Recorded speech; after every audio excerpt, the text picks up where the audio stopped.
Ha llegado el momento de ver a Jesús actuando en la ciudad de Tiro y Sidón. Y a partir de hoy entonces veremos cómo Jesús predicó el Evangelio en estos lugares. Quédate conmigo y aprendamos un poco más de esta lección.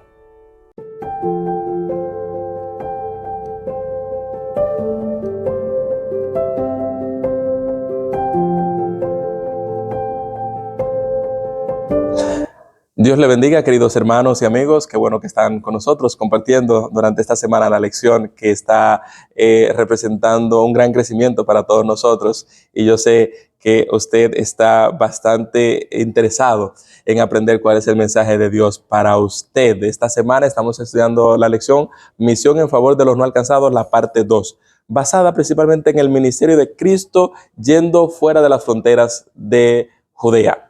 Y entonces estamos viendo, ¿verdad?, especialmente el ministerio de Jesús en las ciudades de Tiro y Sidón, ciudades paganas que tenían un trasfondo un poco negativo con el pueblo de Dios.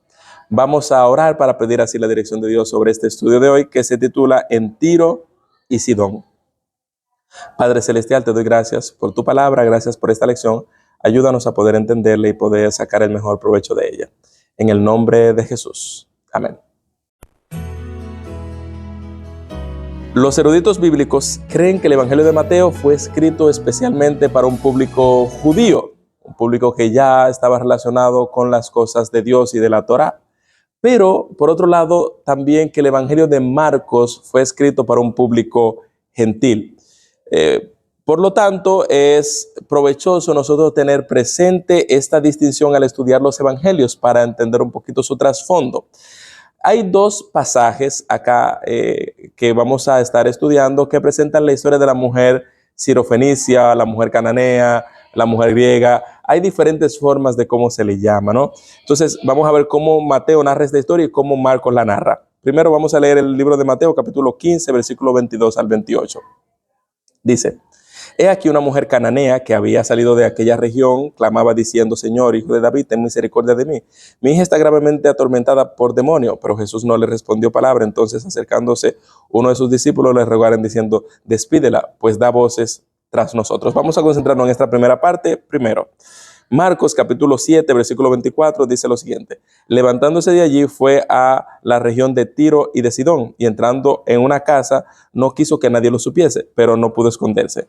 Porque una mujer cuya hija tenía espíritu inmundo, luego que oyó de él y se postró a sus pies, la mujer era griega y sirofenicia de nación, y le rogaba que echase fuera el demonio de su hija. Aquí vemos dos testimonios, tanto el de Mateo como el de Marcos, teniendo en cuenta que Mateo está escribiendo para un público eminentemente judío, Marcos para un público mayormente gentil. Por lo tanto, observemos que Mateo describe a esta madre en función de su nacionalidad o raza, es decir, cananea. Usted sabe lo que significaba esto para un judío, ¿no? El Espíritu Santo entonces guió a Marcos para utilizar términos adicionales para describir a esta madre como griega o gentil. Luego de la información complementaria que le agregó Marcos, que es que también era sirofenicia de nacimiento o nacida en la región de Fenicia. Marcos es el único que utiliza este término en la Biblia. Por lo tanto, otro detalle más. Observemos también que en esta historia, en Mateo 15, impactó a los destinatarios originales con sus antecedentes y su cosmovisión acerca del pueblo cananeo, ¿verdad?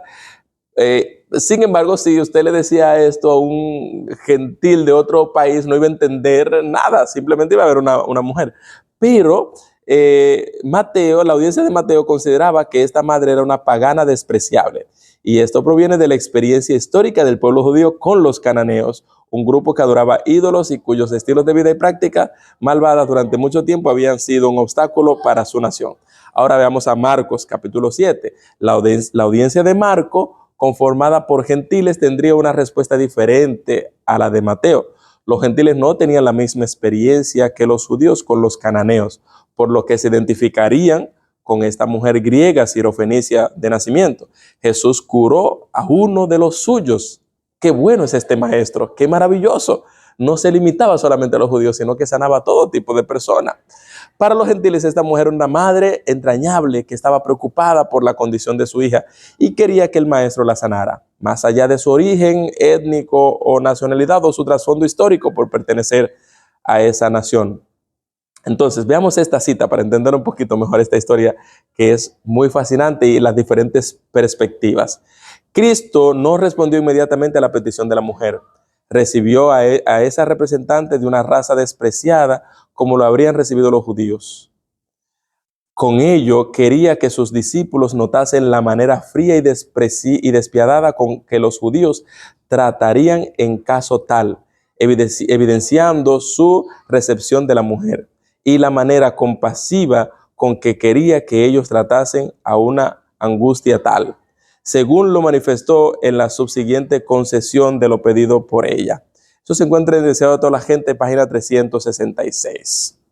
Así que, hermanos, yo creo que tenemos aquí evidencia de más de cómo Jesús trató con la gente, sin importar su nacionalidad, su trasfondo histórico, su etnia, de dónde venía.